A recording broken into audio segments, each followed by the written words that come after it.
This is Beat the Closing Line.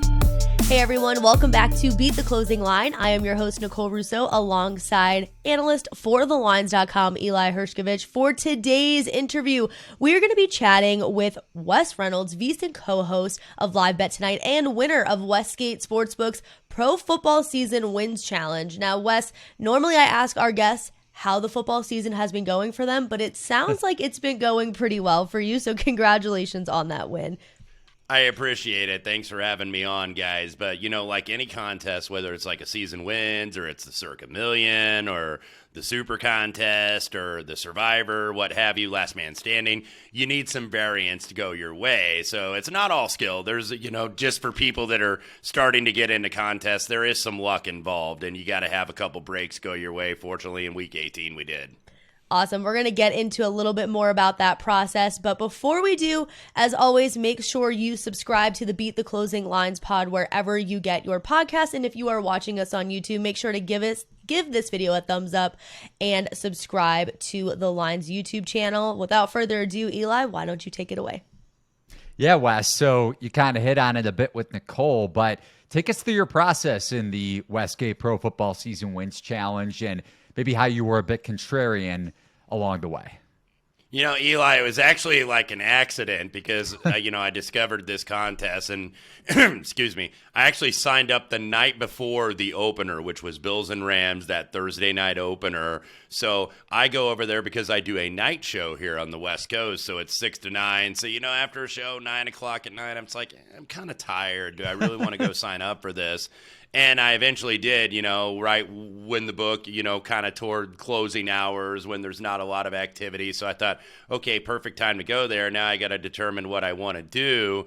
And usually when you have 32 NFL teams, you probably, at least for maybe half to like 2/3 of them, you have a good read if you've done your work over the summer. Okay, I really like this team, or I'm way down on this team. So you have a certain read. And then there's probably a handful, maybe 6 to 8, where it's like, I think the number's right. I don't know what to do, and I'm almost just like guessing here. And then if you're trying to, I think, plan a strategy to win the thing, you got to go kind of differently than some of the other bettors or some of the other people in the pool. So what I did all summer long, and, when we're starving for content before football actually starts, we're doing previews of the division and all of that stuff, who's going to have best record, worst record, going through every single award market.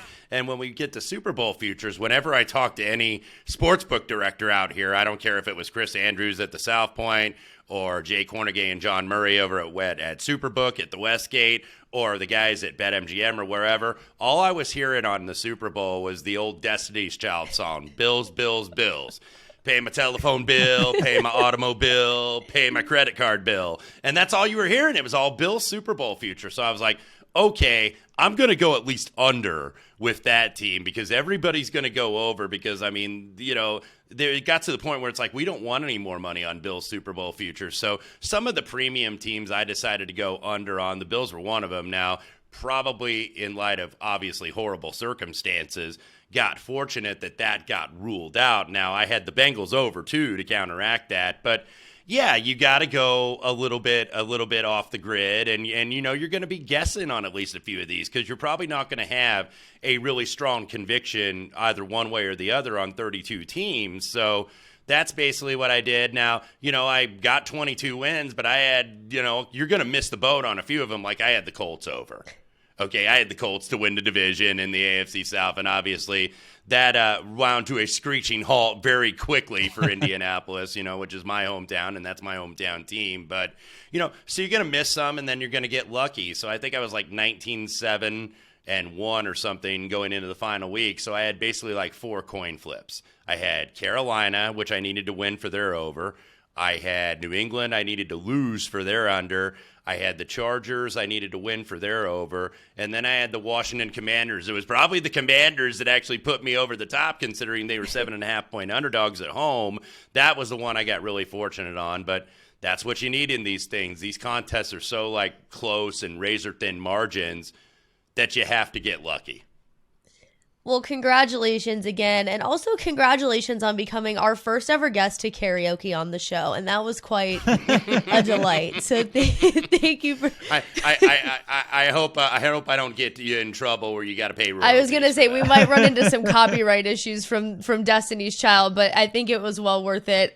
Taking a look at this wild card weekend, the 49ers are going to open it as 9.5-point favorites against the Seahawks.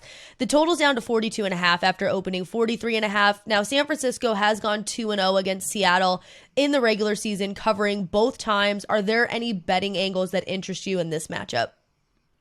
Side and total, probably not. I mean, if you made me, I would lean Seattle if the double digits showed again. But this might be a game, if I get involved with, it's probably going to be like a player prop angle and just, seeing what happens here. I would have honestly rather Detroit made the playoffs. I hated that call against Jalen Ramsey at the end, and this is nothing against Seattle, but I've seen this twice. I would have liked to have seen the Lions because at least they're kind of a fun, exciting team, sometimes in a good way and sometimes in a bad way. But I really would have preferred Detroit here. I think that this is obviously a very tough matchup for Seattle, but where I'm looking perhaps on the props is I don't have the number in front of me. I think it was in like the mid 230s, like Geno Smith under his passing yards, because we know San Francisco, number one defense in the league. DeMeco Ryans going to start getting all the interviews and people requesting to speak with him. Now, I worry that could be a little bit of a distraction, because sometimes that is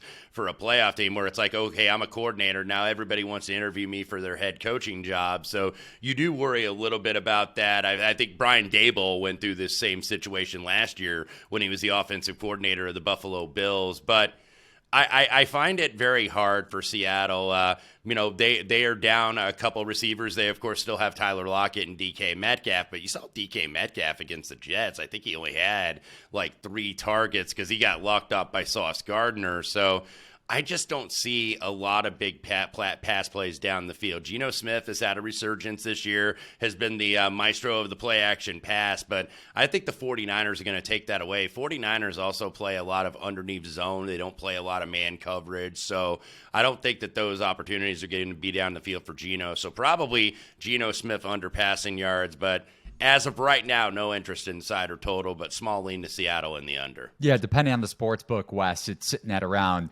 230.5. And I'll spare you. I know you mentioned you're from Indianapolis or from Indiana, so I'll spare you the Indiana basketball questions, and we'll continue on. Thank you very much, because I don't want to get you guys in trouble with what I would really have to say. I don't blame you. So over to the nightcap on Saturday, shifting over to the AFC playoff picture. Another team that snuck in, the Jacksonville Jaguars. They're 2.5-point home dogs to the Chargers. Now, the Chargers opened at -2.5. It was down to as low as a pick, and it's back up to Los Angeles -2.5, total around 47.5. Now, if you look at how Jacksonville got here and got into the playoffs, they picked up 3 straight wins and 5 out of their last 6, I believe. But their last 3 wins coming against the Jets, Texans, and Titans, 3 underwhelming teams, and Josh Dobbs starting for Tennessee in the Week 18 finale, and obviously the fumble that led to Jacksonville clinching a playoff berth and clinching the AFC South title. Chargers offense underperformed this season. Justin Herbert was considered an MVP candidate, and obviously he underperformed as a result. So any lean towards the side or any bets on the side or total for you here? Small lean to to the Chargers here as the small road favorite, because I basically look at who has the worst unit of anybody on the football field in this matchup, and I think it's the Jaguars' pass defense. They are 30th in DVOA. Now, what I worry about are the Chargers and the offensive coordinator Lombardi and, of course, Brandon Staley as head coach. Are they going to let Justin Herbert actually throw the ball down the damn field?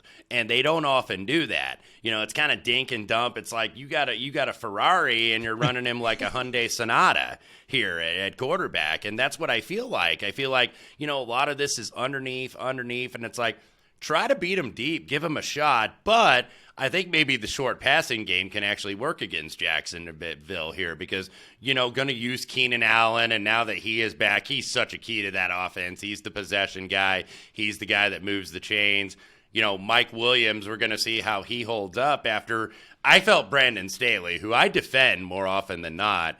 I had no defense for him, though, against Denver in Week 18 because he's leaving all these guys in there, and then Bosa gets banged up. Mike Williams gets banged up. It's like, okay, what are you doing? You cannot move anywhere. You're going to be in this 5 seed, essentially. You cannot do anything. So I didn't understand why he did that, but I can't always get inside Brandon Staley's mind. Nobody apparently can. That's a dangerous place to be. But I think the Chargers are the better team, and I worry about that Jacksonville pass defense. Now, Duval's going to be rocking in the playoffs, winning the division, but if you look at who Jacksonville played, obviously it's the AFC South. It's the worst division in the National Football League. You played the Colts twice. You play the Texans twice. You play the Titans twice with their banged-up team. Jacksonville, I think, got them really in the worst end of their injuries, too. Both meetings, the one in Nashville and then the one in Jacksonville last Saturday night. So credit to the Jags for getting in the playoffs. I think the Chargers are the better team. This might be a small money line play on the Chargers, or maybe pair it with a bigger favorite. Could be like a Buffalo, could be a Cincinnati if you're interested in that way. But that's the way I'd go here. And I think we mentioned this little fun fact on our Tuesday episode, but I believe if Jacksonville does pull this off and win this game, it'll only be the third time in NFL history that a team has gone from a first-round draft pick to a playoff win in the subsequent season. So there's hope, Indianapolis. There's hope. That's like the battle cry basically for the Indianapolis Colts right now, as it's very discouraging around the horseshoe in Indy, is that it's the AFC South. It's like, okay, we're far away, but we're not really that far away. Exactly. A year can change anything, and we've seen it. But sticking with the AFC playoff picture, the Bills got steamed immediately after Tua was ruled out for the Dolphins. That line is now Buffalo minus 13, total sitting at 43.5 points.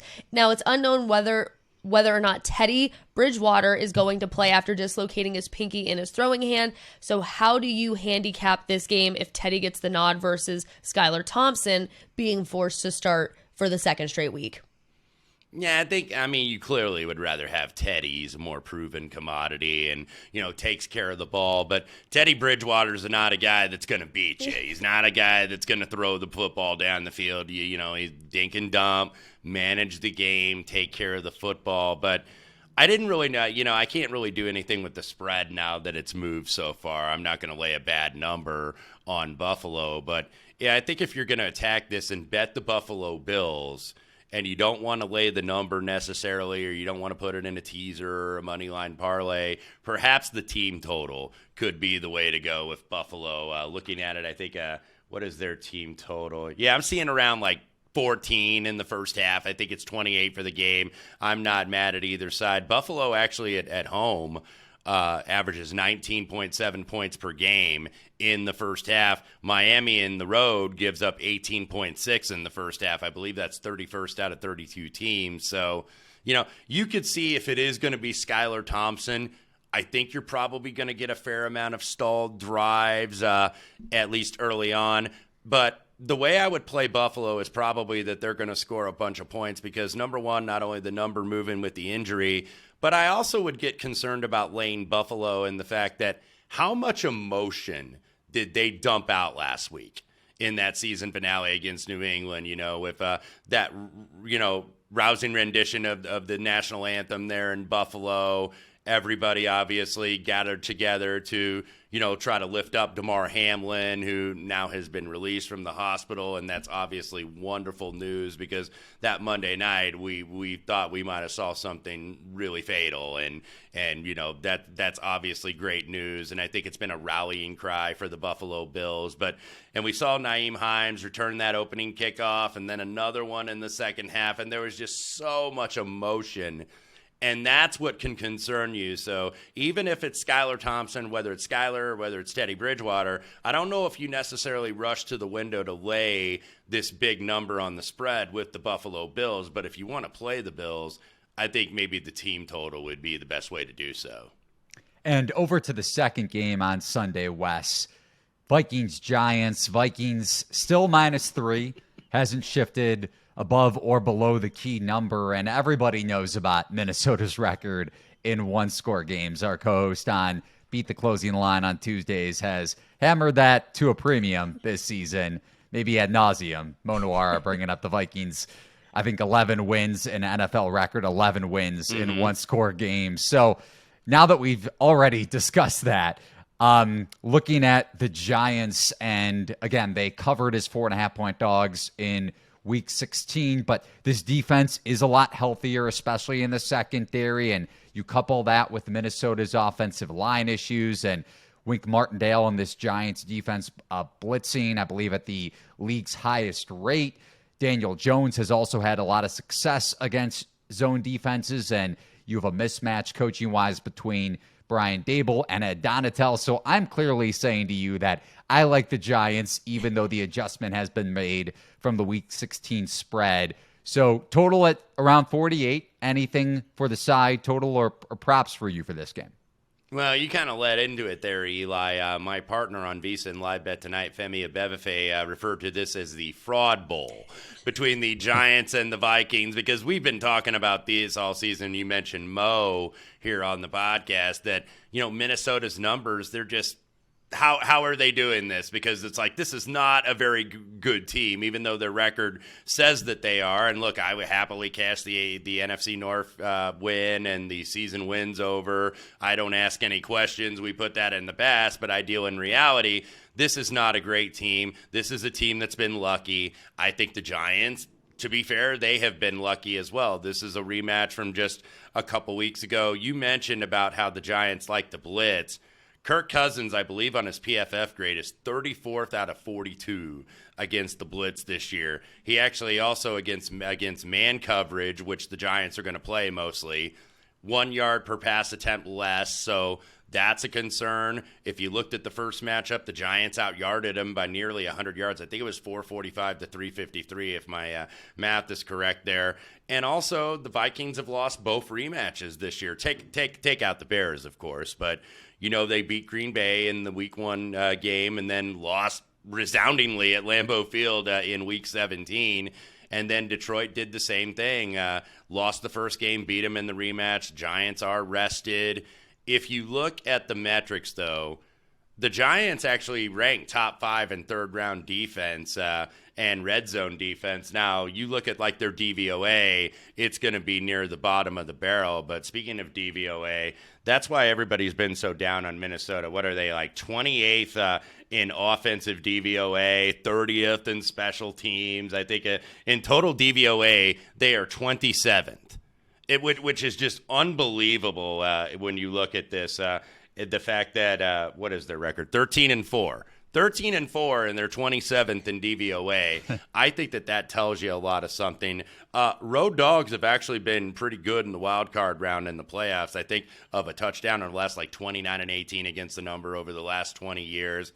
Where I'm probably going to go, though, is I may go with a teaser here. And I know it's not the pure, perfect long teaser where you're going through both the 3 and the 7, but you are still going through the 7 here. So the Giants, maybe with another dance partner, and one that we could potentially mention, Tampa Bay, I think would probably be the best dance partner with that if you want to tease. Perhaps Cincinnati if you're confident in the Bengals. But I'm with you, Eli. I think this is, I would be more on the Giants side at +3 here than anything. But I think the teaser gives you a little bit of safety if you want to go that route.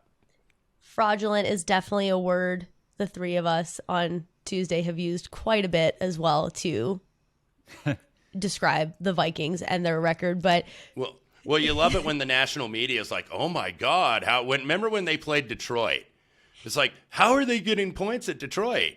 And then Detroit never was challenged in that game. Right. So whenever you get that national media refrain, people that aren't in the betting space like we are, that look at these different numbers, that's what you saw, and they got exposed as such. Definitely. We're going to move forward to the finale on Sunday night featuring the Ravens at the Bengals. Now, it does seem unlikely that Lamar Jackson is going to return after missing the last 5 games with the knee injury. So you have either Tyler Huntley or Anthony Brown starting for the Ravens, and the betting market seems to reflect that. The Bengals are as high as 9-point favorites, and the total has dipped in the process. Now, the Ravens defense has played at a top 5 level since acquiring Roquan Smith, while the Bengals offense has been operating at a bottom 5 efficiency over the last 3 games. Do you have any bets on this one?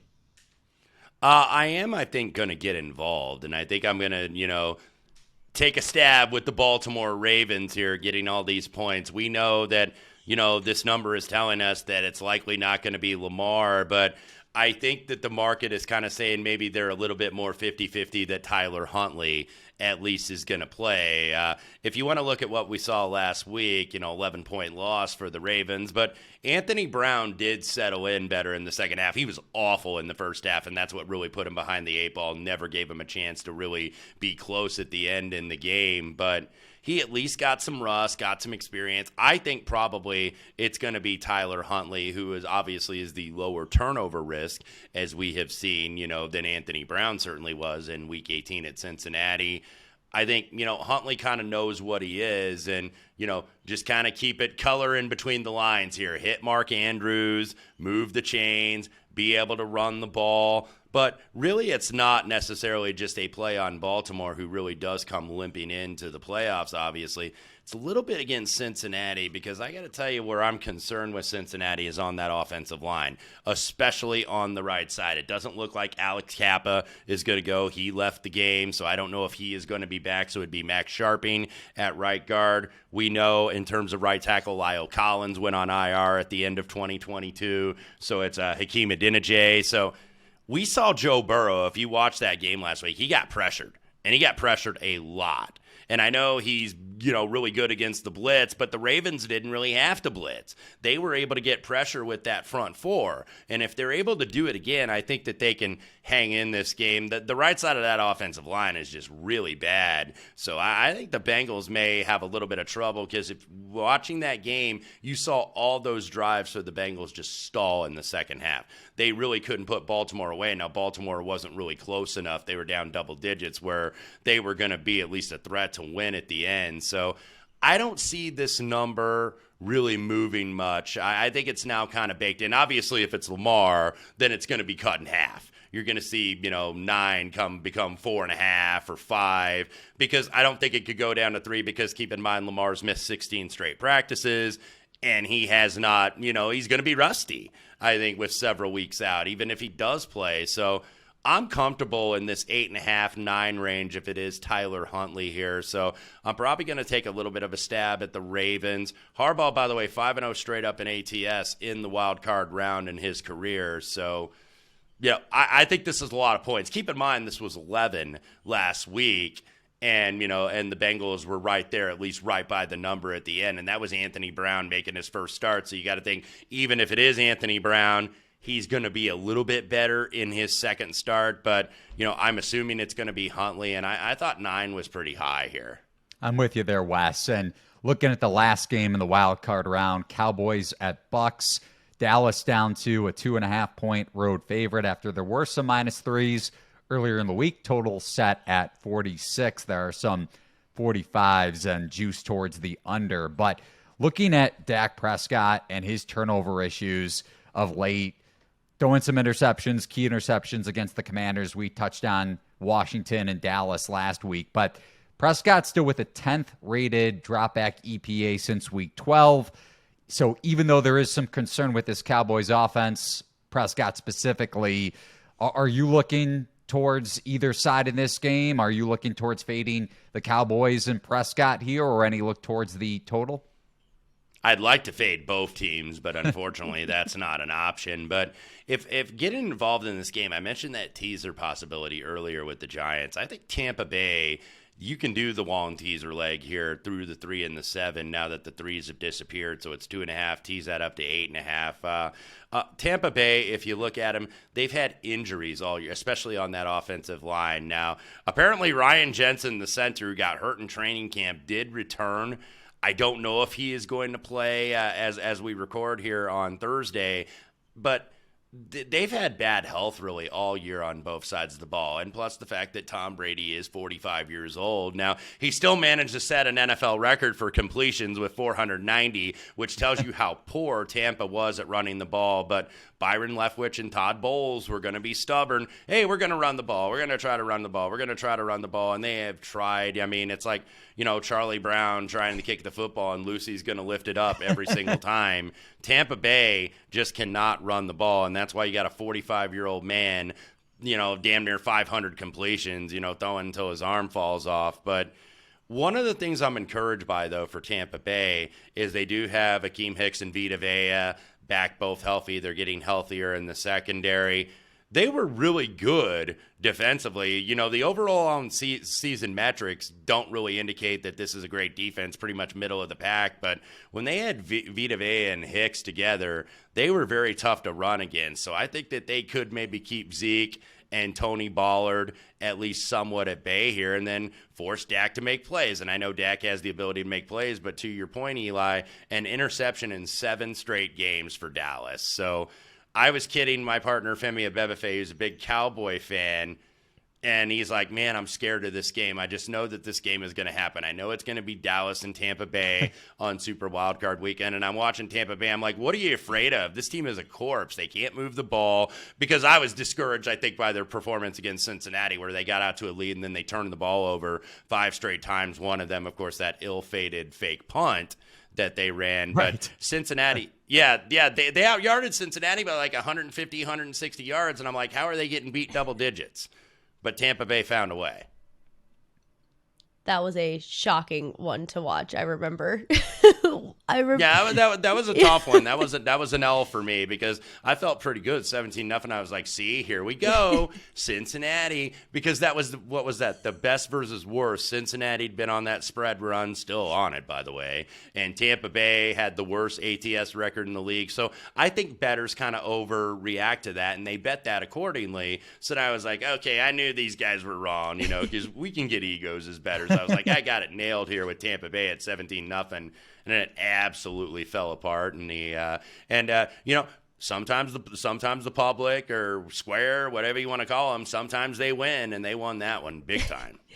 Wes, last question for today. Looking at Super Bowl futures, which you can find over at TheLines.com. Now, the Chiefs are the favorite at plus 350 with the Bills right behind them at plus 400. Do you see any value left on the board? It's tough to go with those teams. Obviously, we hadn't seen much movement out of the Bills, considering they were kind of near that mark over the summertime. But the ones I have in pocket, I do have a 49ers in pocket. I think that they're the team to beat in the NFC. I know everybody's saying Philadelphia, but until they get Lane Johnson back, I think that's a huge loss. This is a guy that I think is number 3 in PFF in terms of pass blocking grade, number 7 overall as an offensive tackle. That doesn't always get priced in the market. It's always the quarterbacks. It's always the skill positions. But Lane Johnson, huge loss. And you look at Philadelphia, I know part of that was Jalen Hurts, Russ, but they didn't look very sharp against the Giants. And this was the Giants team that was playing nobody. Weren't playing Danny Dimes, weren't playing Saquon, weren't playing a lot of the key guys on defense. And Philadelphia just didn't look sharp to me. So I think the 49ers are the team to beat in the NFC. If you're going a little bit down the board, I know when it's not Buffalo and Kansas City, everybody gravitates towards Cincinnati, and I certainly understand that. But if you really want to take a shot, I think maybe the Chargers could be a shot here because, look, Chargers, I know they go chargering. That's still a thing there in Los Angeles. I was about to say San Diego. They're still San Diego's team in my opinion. But anyway, I digress. But I think the Chargers, if they can get this win, I think this is a dangerous team.